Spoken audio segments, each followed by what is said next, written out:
Bienvenidos a Historiar. Este podcast fue creado y producido por la ASAI, Asociación Argentina de Investigadores de Historia. Un podcast sobre historia argentina, latinoamericana y mundial. Acompáñanos en este recorrido por el pasado para pensarnos en el presente.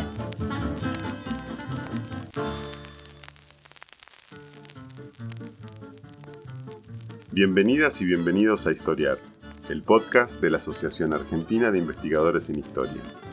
Mi nombre es Alejandro Rabinovich y en el episodio de hoy nos vamos a ocupar por primera vez de una institución clave en la escritura, preservación y difusión de la historia, los museos históricos.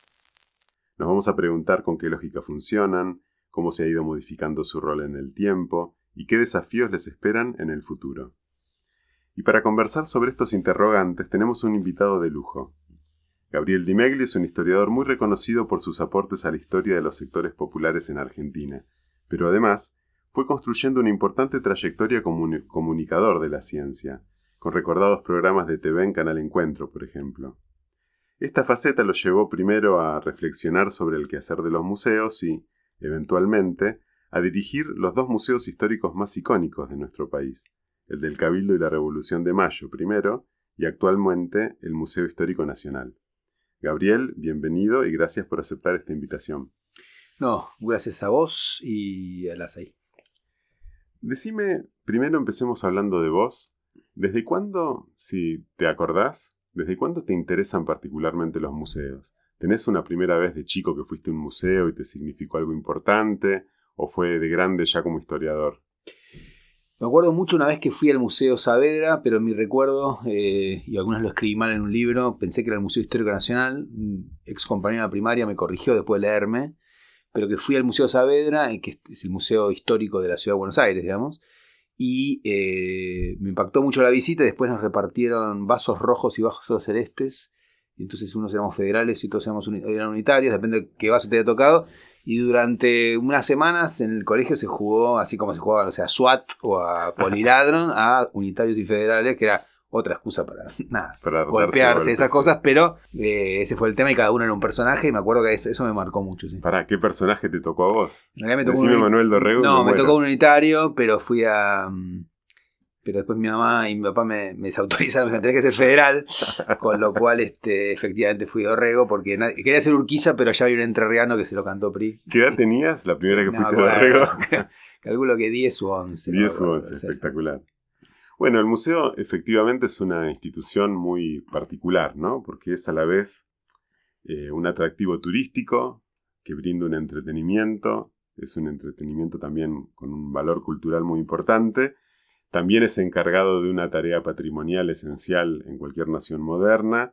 Tiene un rol en la construcción del conocimiento histórico, tiene un rol pedagógico, ¿no? Es muy visitado por escuelas, por colegios.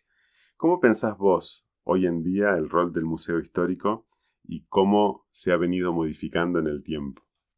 Creo que cambió mucho de la idea fundacional de los museos históricos en Argentina y, por ejemplo, en toda América Latina, que al principio nacen como templos de las virtudes cívicas de la nación, es decir, cuál es el momento fundacional, básicamente para hablar de los periodos de la independencia y de la formación nacional y para celebrar eso, y que en realidad para transmitir los valores de los próceres y ese tipo de cuestiones.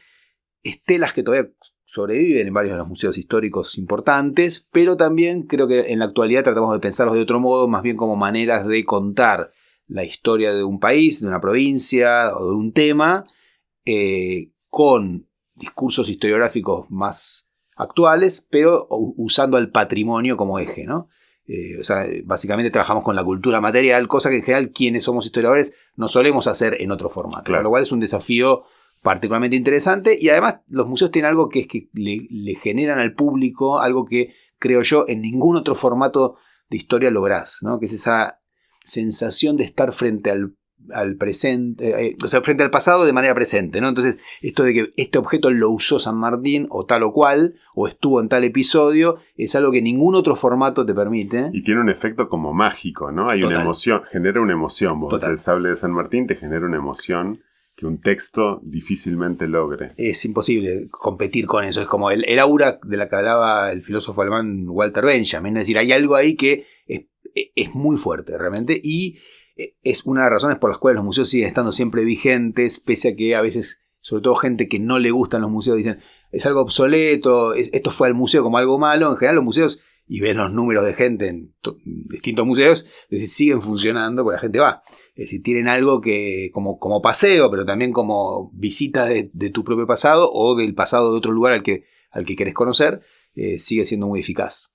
Ahora, el museo tiene, justamente con esta idea del objeto de museo, esta sensación, esta idea de que tiene que ser impermanente, ¿no? Que tiene que ser algo que no cambia, algo que está ahí preservado, siempre igual a sí mismo, con el mismo relato, ¿no? Como con un relato sagrado, canónico, es como el último recurso de la versión oficial de una historia. ¿Vos lo seguís pensando así o eso se fue modificando en el tiempo? Ahora el museo construye conocimiento y evoluciona en su narración de la historia en función del presente. Es un tema muy interesante porque existen demandas diferentes. Hay gente que busca que el museo sea siempre igual. Diría que es la menos, pero a veces se hace sentir, es decir, que no solo en los museos que yo conozco. Una vez un curador de un museo noruego nos contaba de la independencia de Noruega en 1814, nos contaba que cada vez que cambian un mueble de lugar había una discusión en la comunidad de por qué cambiaron ese mueble que siempre estuvo ahí, y esas demandas existen. Otros pensamos que los museos tienen que renovarse bastante frecuentemente porque eso es importante, y el hecho de que no hayan cambiado durante un tiempo hicieron, por ejemplo, en museos que conozco bien, que haya piezas que se arruinaron porque los criterios de conservación antes eran otros, las piezas tienen que rotar, sabemos hoy, antes no rotaban, entonces banderas que se arruinaron y bueno, cuestiones que tienen que ver con la exposición a la luz, ¿no? Y al aire, etcétera. Pero en general yo creo que al revés, es interesante que los museos se vayan modificando, aunque pueden tener algunos lugares o algunas piezas clave que no cambian nunca porque se generan ellas mismas en un lugar tradicional, ¿no? ¿Por ejemplo? Por ejemplo, en el museo que yo dirijo, es el Museo Histórico Nacional, el cuarto donde murió San Martín en Boulogne-sur-Mer, que está con los muebles supuestamente originales de acuerdo a como su nieta los trajo a Buenos Aires. Ese cuarto siempre está, ¿no? Se le modifica alguna que otra cosa, pero es como un clásico y mucha gente ya va, abuelos que le cuentan a sus nietos que él ya lo había visto y así. Otras cosas, por ejemplo, hoy en día ese museo no tiene absolutamente nada que ver que el museo de hace 10 años, ¿no? Claro. Y para mí eso, si se puede hacer a nivel de recursos, es bueno, que los museos cada, una década modifiquen sus relatos. O sea, no tener solo una muestra permanente, sino tener como un museo de arte normal, digamos, estético. Exacto, o que la gente que trabaja en museología ya no habla más de muestra permanente, sino que le dicen principal, justamente porque se va modificando, ¿no? Y que no es permanente, aunque dura mucho más que una muestra efímera, una muestra temporaria, ¿no? Ahora, vos que tenés tu trayectoria y tu formación hecha como historiador y como autor de papers y de libros, cuando pasaste al ámbito del museo, ¿es similar el ejercicio de hacer historia en el sentido de que vas a armar una muestra y te planteás, bueno, en esta sala yo quiero lograr tal intervención historiográfica, quiero matizar tal relato, quiero poner de relieve esto, o simplemente se arma más pensando en los objetos que tengo y en cómo hacerlos que luzcan mejor, ¿no? ¿Cómo es tu experiencia de historiador pasar a expresarte historiográficamente a través de una muestra?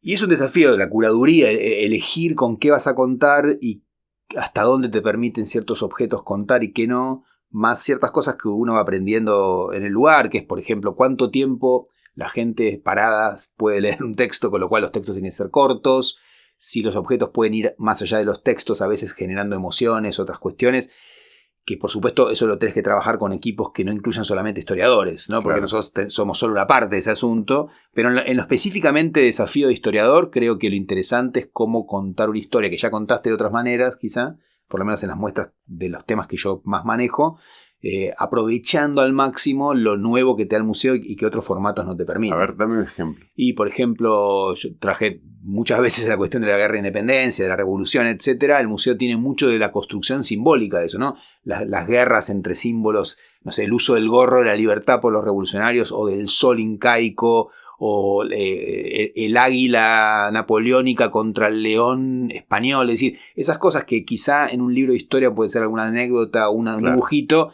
en un museo por ahí pasan a un primer plano porque ves cómo todas las medallas, todas las cuestiones que tenés, las espadas, tienen marcas que para ellos eran algo relevante, ¿no? Porque implicaban una guerra que también se expresaban símbolos. Y eso creo que el museo lo potencia mucho más que otras cosas.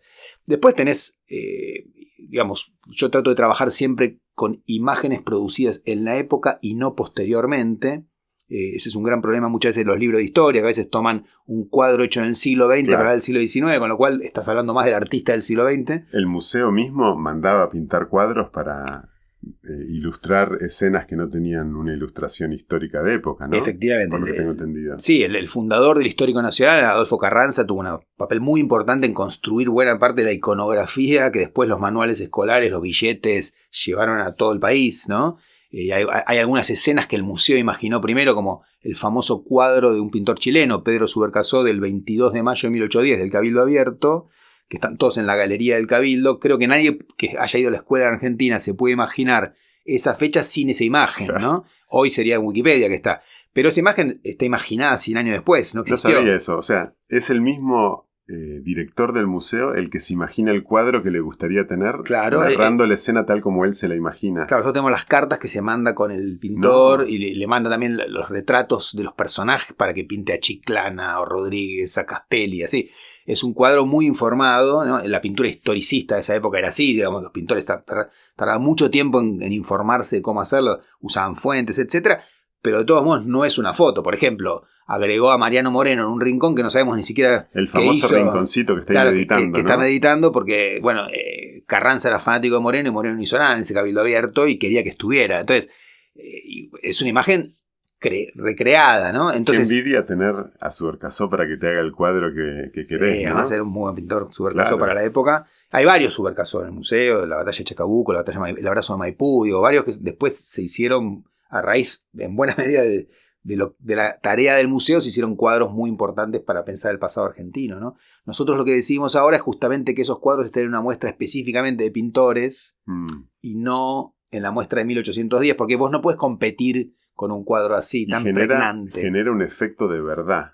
Total. El óleo, ¿no? La sensación de que esto es una foto, de que esto fue así, que después es muy difícil contrarrestar con el texto o con otros objetos, digamos. Una vez que pones un cuadro, esa es la imagen que gana en esa sala. Sin duda. Mira, nosotros una vez, cuando yo dirigía el Cabildo, hicimos una muestra de cómo aparece la famosa imagen del Cabildo con paraguas, que es de 1890 y algo, y cómo logramos que nos prestaran varios cuadros de cómo va cambiando esa imagen, que es una imagen inventada, ¿no?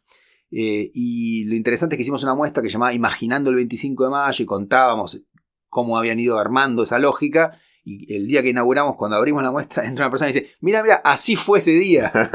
O sea, no vio el texto. El cuadro es mucho más fuerte y listo. Claro. Y está bien, digamos. Uno también tiene que saber que llega hasta cierto punto, que después los públicos consumen de maneras muy diversas, y uno de los desafíos más difíciles de un museo es que vos le tenés que hablar a gente que sabe mucho de historia, gente que no sabe nada de historia, gente que es público escolar, como dijiste vos antes, extranjeros que vienen y que vienen a este país y no tienen ni idea y van a ese museo para aprender algo, y obviamente no tiene nada que ver con alguien que sabe un montón, que también hay mucha gente en Argentina que le gusta mucho el pasado y sabe mucho, ¿no? Entonces es muy muy difícil como desafío, y bueno, los museos trabajan sobre eso, cómo tratar de dirigirte a todos esos públicos a la vez, que tienen demandas distintas. Claro. Sí. Ahora, una vez que querés hacer una intervención historiográfica, ¿no? Mediante el museo, con una muestra, tenés esa suerte, podés diseñar una sala, por ejemplo, y decir: en esta sala de las guerras civiles le quiero dar más visibilidad, no sé, a la cuestión de género, al rol de las mujeres, a los afrodescendientes, algo que no estaba, lo querés incorporar. Eso lo trabajan en equipo primero, con historiografía, con, no sé, cómo se arma para llegar a cuál es la intervención adecuada. ¿Lo decís vos como director, tenés una idea? ¿O hay un equipo editorial, digamos, que trabaja en conjunto? Y después cómo se vuelca eso a un mensaje que en términos del museo sea eficaz. Mira, nosotros tenemos un equipo de investigación en el museo formado por historiadores a los que yo como director les encargo que investiguen los objetos, ¿no? Es decir, por ejemplo, este objeto, la cigarrera de Mariano Moreno, de cuándo es, de dónde es, qué dice, digamos. Entonces hay todo un trabajo sobre el patrimonio, y también hay que revisar en colecciones tan grandes como la que tienen la suerte de tener el Museo Histórico Nacional, qué objetos hay de una época y bueno, y elegir cuáles van a ir en función de un relato. En el caso de las muestras del siglo XIX, porque yo soy especialista en el tema, yo también hago de curador, no necesariamente un director tiene que ser también curador, ¿no? Ahora estamos trabajando sobre el siglo XX, donde yo, por ejemplo, no tengo mucho para aportar a nivel especialista, o más bien nada. Pero, y ahí sí, a veces consultamos a especialistas externos, etcétera. Y bueno, hay un trabajo muy fuerte con la gente que hace museografía, que son los que, o las que, bueno, tratan de llevar a un plano estético y real de construcción lo que vos querés contar. Y después es muy importante el papel de la gente que hace conservación, que te dice, bueno, este objeto puede estar expuesto tanto tiempo. O sea, tenés historiadores, tenés museógrafos sí. Y conservadores. Son especialidades diferentes. Sí, son especialidades diferentes. Bueno, después está la gente que construye las muestras, ¿no? Los carpinteros, los que hacen el montaje. El museo tiene, digamos, carpinteros permanentes que trabajan en el museo. Es el equipo de mantenimiento también del museo. Ajá. Mantienen el edificio y también construyen las muestras. El Histórico Nacional es un lujo para Argentina porque hay pocos museos en el país que tengan un equipo propio que puede construir sus propias muestras. ¿Cuánta gente estamos hablando el equipo del Museo Histórico Nacional? El histórico trabajan hoy en día 45 personas. De manera permanente. Permanente, sí. Entonces, historiadores... Y te digo que en realidad falta gente, ¿no? ¿Qué otras disciplinas son auxiliares de un museo?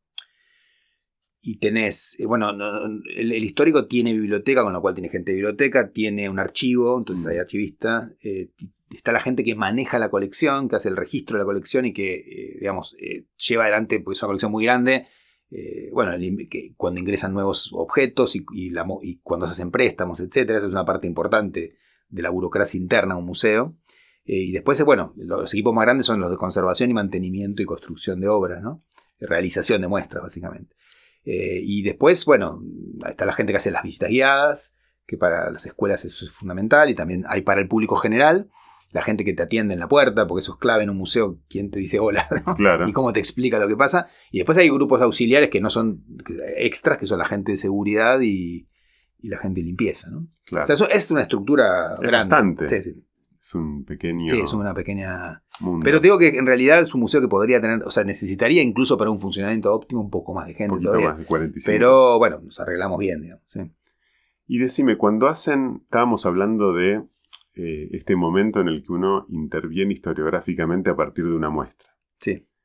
A diferencia de un paper que lo publicás y a lo sumo los colegas te hacen un mal referato o después te devuelven un palo en otro texto, digamos que uno está tranquilo de que no hay demasiadas consecuencias, no suele haber demasiada polémica a partir de un paper. En cambio, en el museo, como vos decís, el público es muy amplio y aparte tenés la inmediatez de que al consumidor de ese objeto historiográfico lo tenés ahí presente, ¿no? ¿Se suele generar mucha polémica cuando intervenís en la narrativa tradicional del museo? ¿Encontrás resistencia, por ejemplo, desagrado, rechazo? Mira, la verdad, poca en el lugar. Lo que pasa es que hoy en día hay toda una dimensión paralela que son las redes sociales, ¿no? Ajá. Es ahí donde se generan las polémicas. Por ejemplo, hay cierto consumo del museo que es bastante, para mí, particular, que es que hay gente que todavía toma un museo como un espacio meramente conmemorativo. Entonces, si hay una imagen de San Martín, es no porque querés hablar de San Martín, sino porque querés celebrarlo, ¿no? Okay. En el caso de San Martín, muchas veces dan las dos cosas. Y es cierto que en el museo eso convive, porque si está el cuarto de Boulogne-sur-Mer, claro, o el sable del Libertador expuestos de una manera, bueno... Una concepción del museo como un panteón. Exactamente, ¿no? que es parte de su origen. Un homenaje a los padres de la patria. Exactamente. Claro.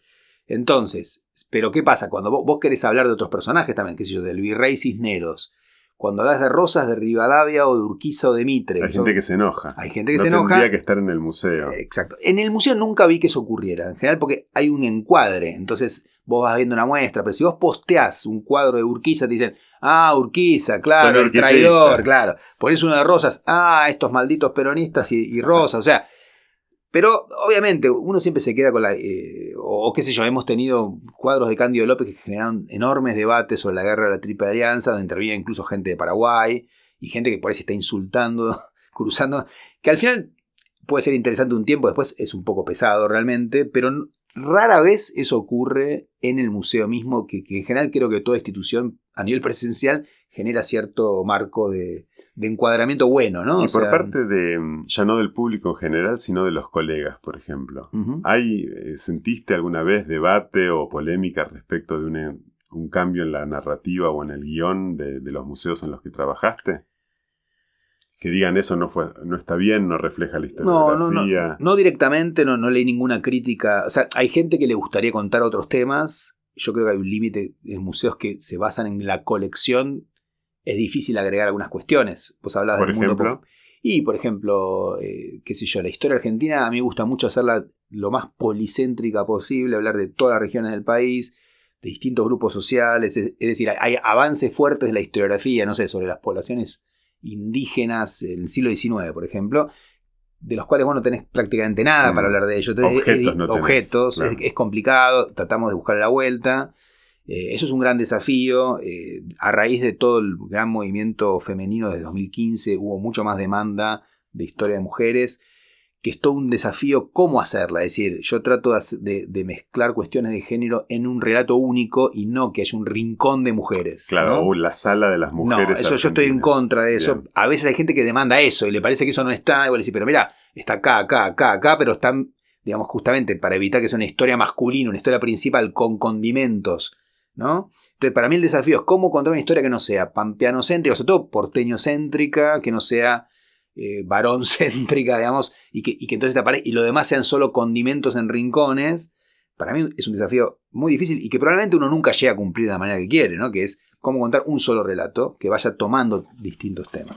Obviamente en el Museo Histórico Nacional el peso muy fuerte es una historia política, porque de eso tenés, y tenés cosas de grandes personajes, etcétera, ¿no? No es que podés contar cualquier cosa, pero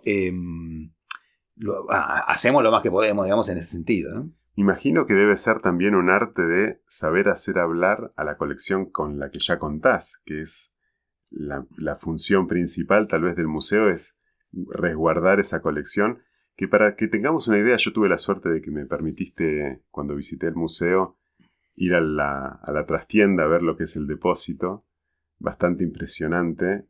Decinos unos datos de cuántos objetos tiene el museo y qué porcentaje, en la muestra, qué porcentaje de esa, o sea, la muestra permanente, digamos, más habitual, qué porcentaje del patrimonio estás viendo. Mira, el museo tiene, ahora incorporamos mucha colección, con lo cual no tengo el número exacto ahora, pero estaremos en torno a los 20.000 objetos, más toda una colección de numismática que va aparte, y más archivo, más biblioteca. O sea, es grande lo que tiene.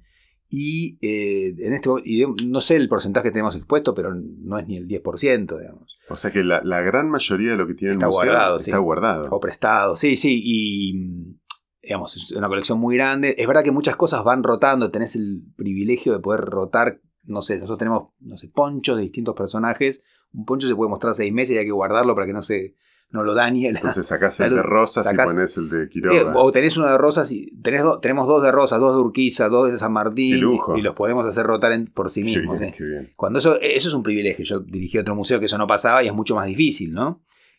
No es normal una colección de este tamaño en Argentina. No, bueno, el Museo Daondo, que es el Museo Histórico de la Provincia de Buenos Aires, que está en Luján, tiene una colección más grande. Hay algunos museos provinciales que tienen colecciones grandes, pero el histórico lo que tiene es que, como fue el primer museo histórico, tiene muchas piezas muy fuertes, más allá de la cantidad, muy pesadas para la historia argentina, ¿no? Y el Museo de la Revolución de Mayo, ahí en el Cabildo, tiene más bien el edificio y no tantos objetos, ¿no? Sí, tanto el Cabildo como el otro gran museo icónico, que sería la Casa Histórica en Tucumán, tienen colecciones muy chiquitas, digamos. Son básicamente las reconstrucciones de sus edificios, pero son museos súper masivos, ¿no? Incluso más masivos que el Histórico Nacional. Me imagino que el Museo del Cabildo debe ser el museo más visitado de la Argentina. Si no me equivoco, es el Bellas Artes de Buenos Aires, porque es un museo que juega en otra liga, digamos, que nació junto con el Histórico Nacional, pero bueno, es un museo con una colección que además tiene arte europeo, etcétera. Y después el Cabildo es el Cabildo, no sé ahora, pero cuando yo estaba recibía un 500.000 de habitantes al año, digamos, ¿no? Una cosa así. 500.000. Sí. O sea que para vos como historiador, sí, ¿no? Que por ahí publicás un libro, lo leen 3.000 personas, 5.000 personas con toda la furia, un exitazo, ¿no? De repente haces una intervención en un guión de museo y llegás a 500.000 de personas por año. Sí, de distintas maneras, ¿no? Y además el Cabildo, es interesante esa diferencia. Vos vas al Histórico Nacional y la gran mayoría de la gente que va al museo va un rato largo a ver el museo. Su plan ese día fue, voy al museo. Entonces va menos gente, va mucha gente, pero menos que pero va al museo. En el Cabildo muchas veces la gente entra porque está en Plaza de Mayo y dice, te va a hacer media hora de tiempo y se mete, claro, cosas así. Con lo cual el nivel de interés es muy diverso, pero sí, lo que vos decís es cierto, es decir, es lindo eso de que lo que vos pongas en un museo va a ser visto por mucha gente. Obviamente tiene el problema que una persona, yo mismo, cuando vas a un museo muchas veces no haces lo que te pide el museo, vas recorriendo a tu manera, vas salteando, con lo cual en general tenés poco control, a diferencia por ahí de un texto, sobre qué va a pasar con eso. Correcto. ¿No? Y eso es uno de los desafíos más lindos, y también conocer tu límite, que es que esto es simplemente, para mí, el museo es un espacio para llamar la atención, para abrir intereses, pero nunca vas a lograr que alguien ahí aprenda la historia de un país o de un periodo, ¿no? Nosotros igual quiero aclarar para quienes quieran visitar el museo, estamos ahora en la mitad de la renovación de la muestra principal, es decir, un guión de un museo lleva mucho tiempo y recursos, ¿no? Con lo cual lo vamos haciendo de a poco. O sea, recién hicimos la mitad. Muy bien, vamos a hacer una breve pausa y nos volvemos a encontrar para conversar un poco más sobre cómo funciona un museo desde adentro, cuáles son los grandes hits del Museo Histórico Nacional y lo que el futuro les depara a los museos históricos. Este es el podcast de ASAI, la Asociación Argentina de Investigadores en Historia. Te invitamos a asociarte y a seguirnos en las redes, en Twitter, en Facebook, en Instagram. Podés encontrar toda la información sobre la asociación en nuestra página, asai.org.ar. Te esperamos todos los sábados con un nuevo episodio de Historiar sobre los grandes temas de nuestro pasado, abordados por especialistas e historiadores profesionales de manera rigurosa y cordial.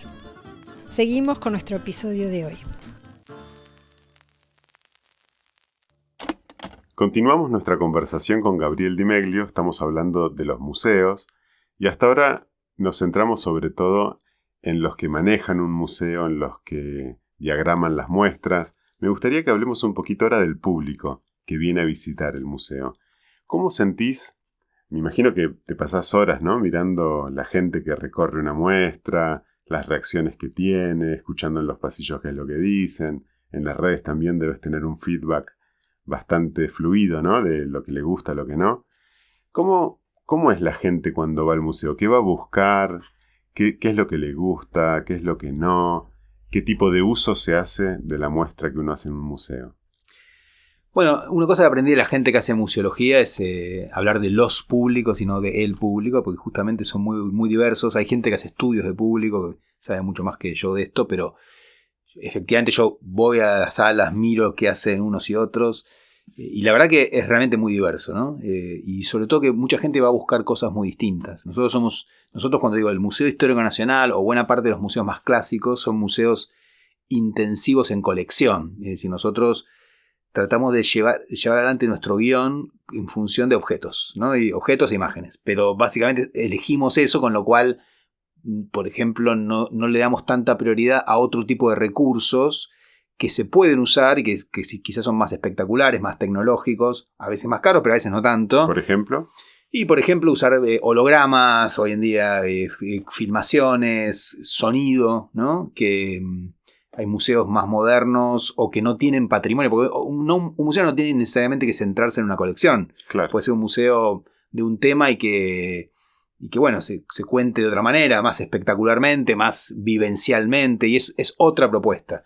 Ahí los museos tienen que tomar decisiones. Algunos combinan esas cosas. Yo creo que el exceso de tecnología en un país como Argentina es peligroso porque las cosas andan bien al principio, después tenés que lograr que siempre estén funcionando y que los proyectores funcionen. Exactamente, y que se sepa hacer cómo cambiar la programación, los proyectores. O sea, es algo que tenés que pensar en función de los recursos que tenés, ¿no? Pero hay museos que son intensivos en eso, más en la experiencia sensorial que en un relato basado en objetos. Y hay público que vos te das cuenta que viene al museo y viene buscando esto otro que nosotros no damos, y por ahí se va enseguida. Otro público viene exactamente a lo que nosotros damos. ¿Y la gente para leer los textos? ¿Sí? O sea, hay de todo, pero hay gente que está en el museo 4 horas. Ah, hay visitas que están 4 horas. Hay gente que está 2 horas seguro. A mí me pasa a veces estar pasando de una sala a otra y un rato después por alguna razón y ver a la gente que sigue dando la vuelta, otro que estarán 20 minutos, o sea, la verdad que eso es muy difícil de medir, ¿no? ¿Hay gente que vuelve muchas veces al museo o uno va una vez al museo y después pasan 10 años hasta que vuelve a ir?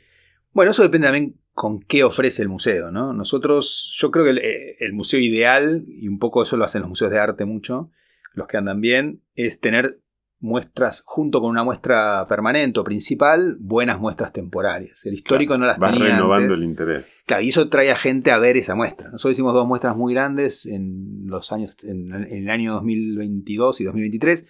Una sobre la historia del rock argentino en los 80 y otra sobre la historia del fútbol argentino. Y ambas fueron muy masivas y vino al museo un montón de gente que no lo conocía previamente. Y a esa muestra, yo en la de rock vi gente que llegó a ir 10 o 12 veces a la muestra. ¿En serio? Fanáticos de... Gente más joven muy probablemente también, ¿o no? Sí, en ambas muestras hubo algo lindo que pasaba, es que era intergeneracional, es decir, obviamente para gente que tenía entre 40 y 60 años, ¿no? Digamos, vivieron esa época y era una cosa de un impacto emocional muy fuerte. La camiseta de Bocchini. Exacto. Y llorar. No, digo la de rock. Rock. La de fútbol es mucho más general, porque efectivamente hay gente que por ahí es fanática de un equipo y nunca vio jugar a Di Stéfano en River, pero está la camiseta de Di Stéfano en River y decís, wow, ¿no? O sea, eso sí, obviamente cuando es algo que vos viviste te pega más, pero en la de rock pasa algo muy interesante, que es que obviamente cuarentones, cincuentones, sesentones lo vivieron, pero mucha gente sigue escuchando esa música.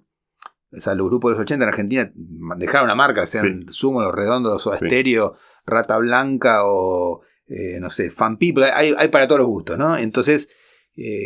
había un interés muy grande de gente que no vivió la época. Charly García, Fito, qué sé yo. Entonces era realmente masivo y gente que volvía y volvía. La verdad que fue un impacto muy grande. Es difícil hacer muestras así porque implicaron... Me imagino que es un trabajo 10 veces más grande que andar ajustando un poquito la muestra principal que uno tiene, ¿no? El gasto de energía para el equipo... Armar de cero una muestra como esa, tenés que salir a buscar enorme, todos los objetos. Sí, o sea, a nosotros la renovación del guión nos costó bastante también porque al cambiar todo el guión es un laburo muy grande. Ustedes cambiaron, ¿no?, el guión principal.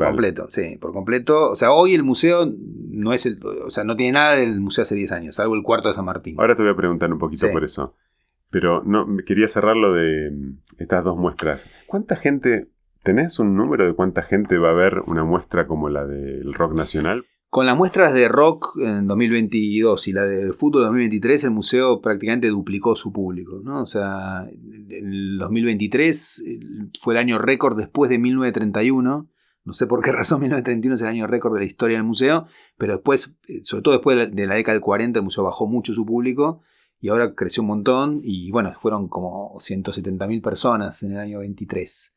Que realmente es un número grande para ese museo, sí, está bien. Te digo, para mí el Histórico Nacional es un museo que podría tener mucho más público porque no es tan conocido como debería ser. Siendo un museo maravilloso, hay mucha gente, por ejemplo, que vive en Buenos Aires y no tiene idea de que no está tan céntrico y tan fácil de ver como la Revolución de Mayo. Sí, o el Bellas Artes, ¿no? Claro. Pero igual, además, hay cierto desconocimiento. Obviamente tiene mucho público local, mucha gente de distintas provincias que cuando va a Buenos Aires va. Muchos extranjeros que van. Bueno, por ahí, para los que nos están escuchando, está bueno contarles, ¿no? Que está en el Parque Lezama. Sí, está en San Telmo, en Defensa del 1600, en Ciudad de Buenos Aires. Abre de miércoles a domingos, de 11 a 19, es gratis, y también los feriados. Sí, es una muy linda visita, la verdad, para un par de horas. Vale la pena, es espectacular. Vale la pena, sí. Bueno, nos estabas contando justamente de lo que hicieron con el rock nacional y con el fútbol, que es un intento evidente de llevar la muestra hacia el siglo XX, ¿no? Que es algo que el Museo Histórico Nacional nunca tuvo demasiado. Siempre fue un museo más del siglo XIX. Sí. Incluso 18, más de primera mitad del XIX, te diría. Sí. Generalmente. Y sobre todo los grandes hits del museo, los grandes objetos famosos del museo son de esa época, que más allá de las muestras nuevas que se hagan, uno los sigue teniendo que mostrar. Vos mencionabas el caso de los muebles de la casa...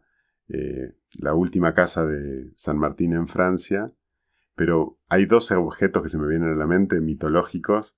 Está el famoso reloj de Belgrano, que sigue no estando, ¿no? ¿Cómo es la historia? Contanos la historia. Y el reloj de Belgrano, o sea, el museo tiene muchos objetos icónicos de muchos personajes muy importantes, varios de Belgrano, por ejemplo, y uno era su reloj, con el que el reloj de oro que tenía hasta el final, y en el año 2006 lo robaron.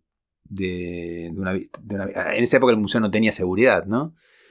Ahora tiene en las salas, y bueno, lo robaron de una vitrina y fue un robo muy famoso porque el museo estuvo cerrado un año por eso. Y la banda que... Fue un escándalo mayor. Sí. La banda que roba cayó están presos de hecho, porque robaron en varios museos, pero el objeto nunca apareció. Ah, ¿en serio? Sí, es una, y no confesaron si lo vendieron, si está escondido. No se sabe nada, ¿no? O sea que por ahí algún día aparece en eBay. Y uno podría suponer que es un robo por encargo, ¿no? Pero... Alguien lo tendrá en su casa. Alguien lo tendrá en su casa, creo yo. Sí, Mirá vos. Sí. Bueno, y el otro que fue robado, pero sí volvió y es probablemente el objeto más famoso o más importante, es el sable de San Martín.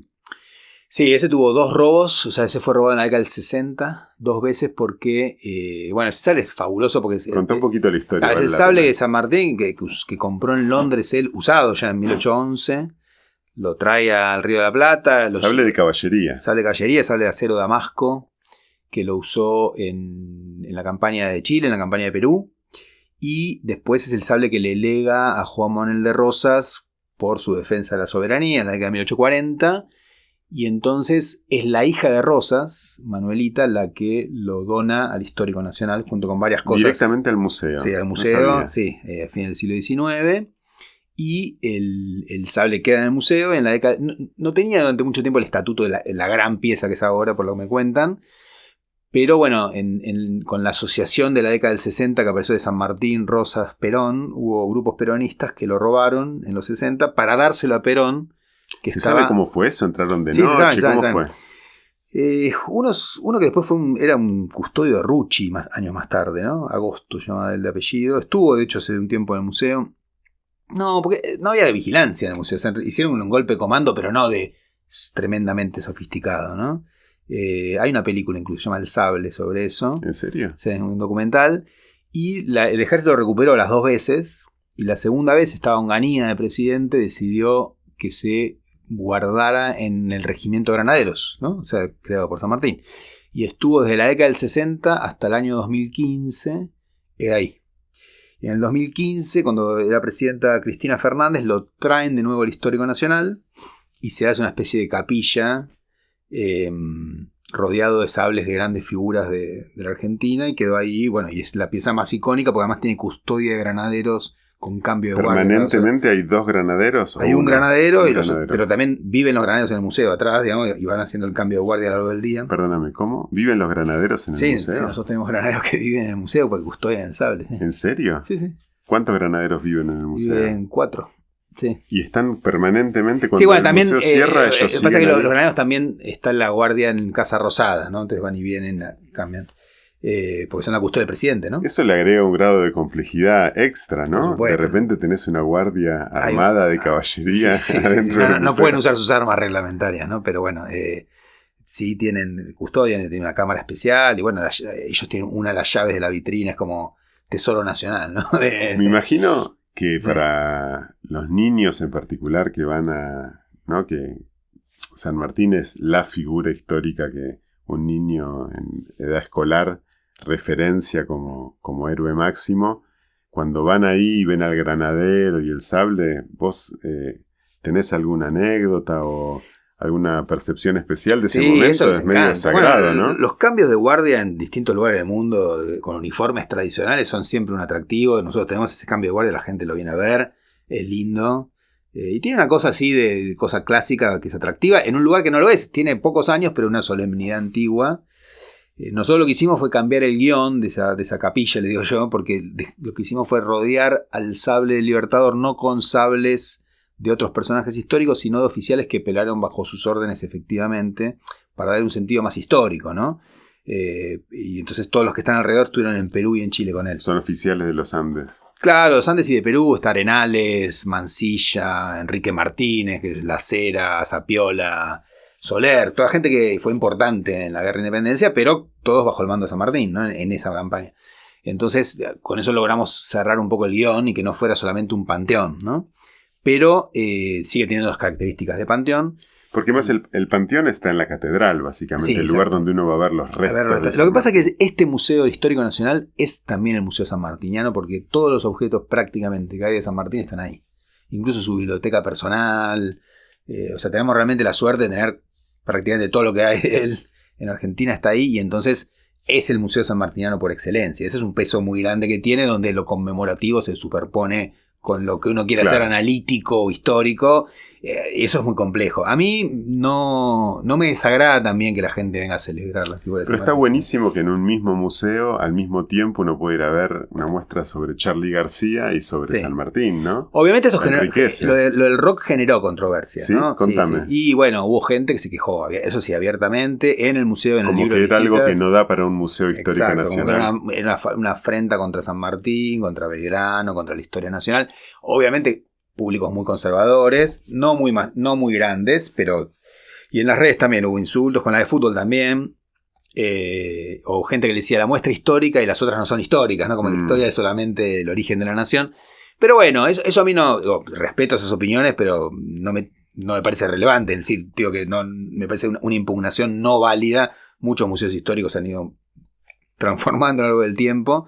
Sí me parece más interesante cuando alguien se queja de algo que no le gusta, que pasa poco, porque no entendió alguna cosa, o porque hay recursos que el museo no presenta, como cosas más espectaculares que nosotros decidimos no tener por razones varias, porque potenciamos nuestra colección. Bueno, qué sé yo, en una época el museo tenía un San Martín que hablaba, que era ¿Vivo? Exactamente, un actor que estaba escondido atrás de una imagen grande del daguerrotipo de San Martín que se movía la boca, ¿no? Ajá. A mí realmente lo vi varias veces y no me gustaba para nada, me parecía horrible, pero hay gente que todavía viene a preguntar por él, le parece fabuloso. Fue un éxito, exitazo, digamos. Sí. Pero yo, digamos, no creo que uno tenga que negociar todo, ¿no? Es decir, ¿eso traería más público volver a tener algo así? Sí, pero a mí no me parece que eso aporte, ¿no? Decime, vos, por tu carrera, por los congresos, por los workshops, los seminarios, tuviste la oportunidad de viajar bastante por el mundo y siempre aprovechás para ir a ver el museo histórico del lugar donde estás. Obviamente te forma, te ayuda a pensar el trabajo que haces acá en Argentina. Decime 3 museos que te marcaron, que te llamaron la atención, que te gustaron, que decís eso estaría bueno ir por ahí, o por ahí no se podría ir así en Argentina, pero que está bueno lo que hacen esos museos históricos diferentes. Bueno, a mí no me parece fascinante, pero es difícil, no es para el histórico, sino para otro tipo de museos en lugares más chicos y de museos de sitio, que es un museo que se llama como el Museo de los Conventillos de Nueva York, el Museo del Tenement Museum se llama, ¿no? Tenement, esas casas donde vivían familias inmigrantes muy pobres o moderadamente pobres, que son un museo donde están recuperadas las casas como eran, se hacen solo con visita guiada en grupos chiquitos y te reconstruyen la historia de un personaje que vivía en la casa. ¿Cómo de la una familia. reconstruyen? Y una familia polaca que vino en tal año y te van contando toda la historia de que era. Pero con objetos, no con actores. En realidad es un buen relato de la persona que hace la guiada, ¿no? Después objetos no tienen tantísimos, es más un museo de sitio del lugar, pero bueno, sí, puede haber hay algunos objetos de reconstrucción de cómo era una vivienda, ¿no?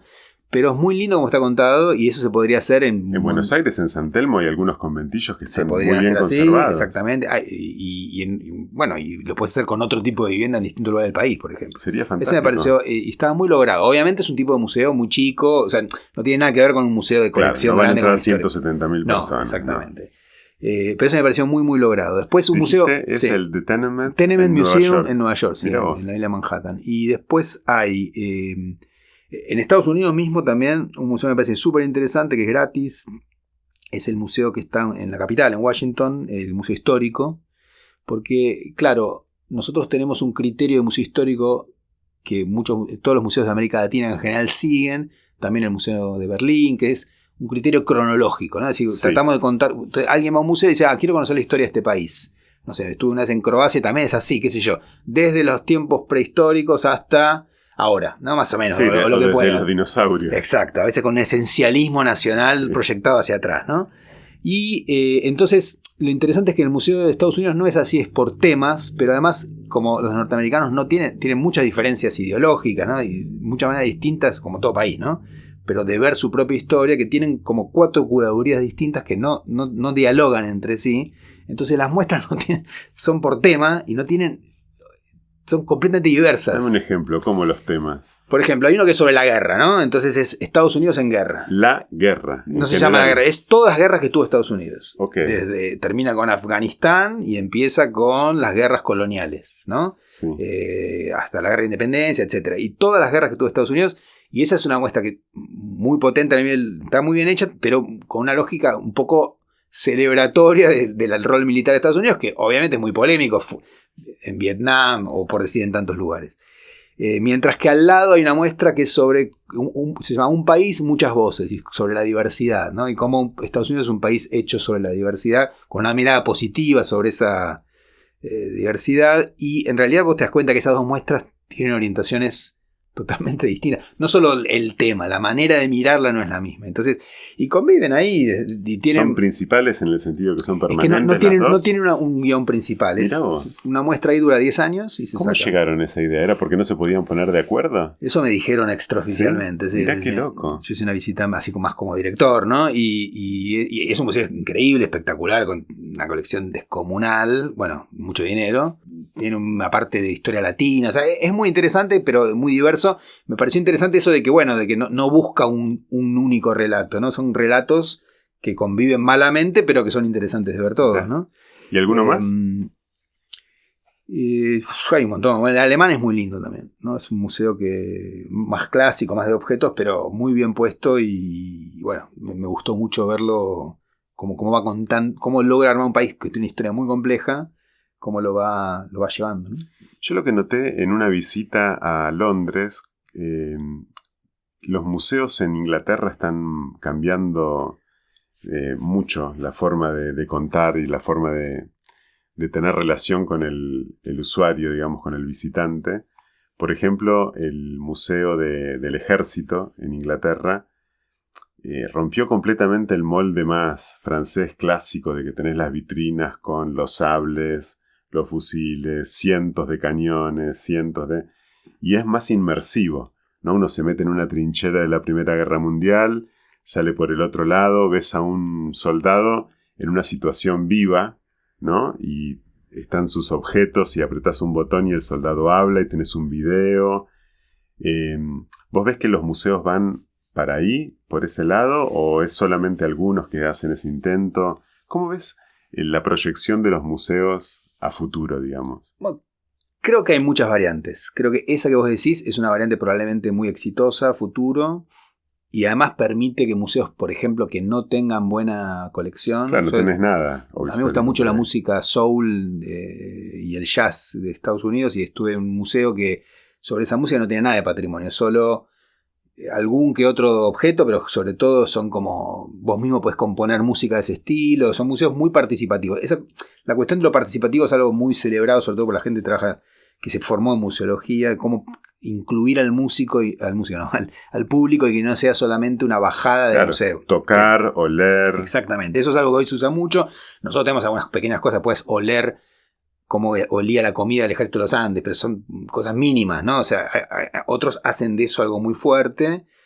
Yo creo que hay museos de todo tipo. Acá en Argentina hay museos que tienen privados, ¿no? Que tienen una lógica más espectacular. El Museo de Güemes en Salta. ¿Cómo es el Museo de Güemes? No, yo no fui, pero he visto videos y que tienen, digamos, pero que apuntan a una cosa sensorial, o el Museo de la Constitución en Santa Fe, que digamos, no tienen patrimonio importante, lo que tienen es algo que te genere algo más de sensaciones, ¿no? Y está bien, son formas diferentes de abordar. Yo creo que ahí depende mucho también, por ejemplo, yo creo que un museo de colección, digamos, vos contabas esto del museo militar, pero el British Museum, el tradicional, sigue siendo un museo de vitrina, digamos, ¿no? Y ahí es porque tiene una colección espectacular. Yo creo que un museo que tiene una colección muy buena, en mi opinión, tiene que seguir potenciando maneras contemporáneas de mirar una colección vieja. Es decir, cambiar las vitrinas, cambiar las luces, cambiar la manera en que está narrado, pero seguir apostando al objeto, porque es algo que mucha gente va a ver, ¿no?